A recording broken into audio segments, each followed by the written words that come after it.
Another year, another betrayal and mass migration. The ONS has announced the latest legal migration numbers as 672,000 from the year ending June 2023. I'd say these numbers are shocking, but we shouldn't be shocked. In fact, importing hundreds of thousands of migrants and smashing new records for the level of inward migration into the UK has been par for the course for the Conservative government. Rishi Sunak has sought to style himself as a different kind of politician, breaking away from the chaos of the Truss and Johnson years. It has been a huge honour to be Prime Minister. But when it comes to our borders, he's the perfect continuity candidate. It's been politically useful for the government to give the impression that they take net migration seriously. Take the appointment and then removal of Suella Braverman as Home Secretary, dubbed Cruella by the left-wing press for her seemingly tough stances on border control. But Suella Braverman's rhetoric turned out to be just that, rhetoric.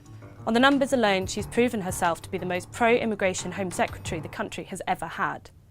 Boris Johnson, the hero who oversaw our withdrawal from the European Union and our last directly elected Prime Minister, bears a significant proportion of the blame for today's figure. After all, it was under his leadership that the state relaxed many of the visa requirements responsible for our current surge. The introduction of the social care visa, reduction of the salary threshold for workers, and relaxation of student visas have all contributed to today's number. Yes, the party of taking back control has managed to triple immigration from our pre-Brexit peak.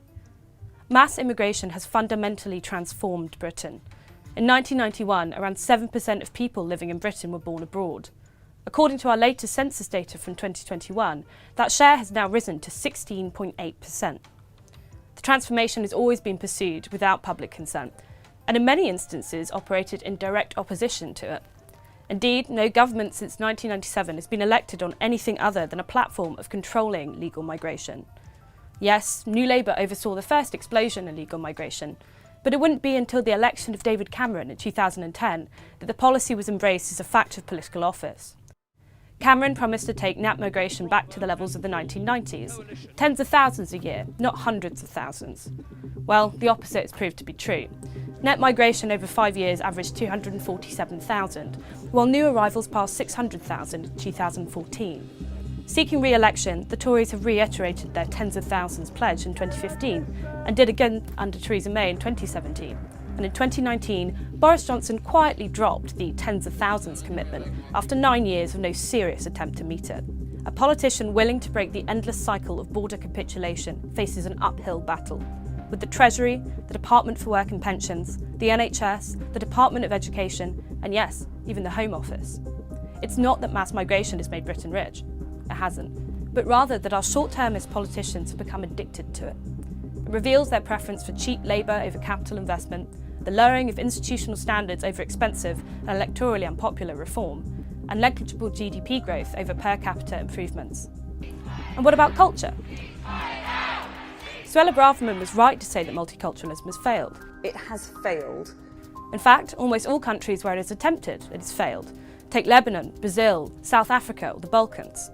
It is simply impossible to integrate millions of people from different cultures, especially when our own political, cultural and media class deride our own culture and history as wicked, steeped in colonialism, oppression and violence. The result of this failure has been clear. After the October 7 massacres in Israel, we have seen weeks of hate marches where people openly support terrorism. There's been an institutional cover-up of Asian grooming gangs throughout the north of England. At least there is an acknowledgement of the failures. Britain has witnessed multiple terror attacks from those who despise our way of life. As continental Europe rides a wave of nationalist populism, emboldened by voters sick and tired of their conventional political class, shamelessly disregarding their democratic mandates, a question arises. Will we have our own anti-immigration movement? Who will lead it? And could it smash the two-party consensus in Britain once and for all?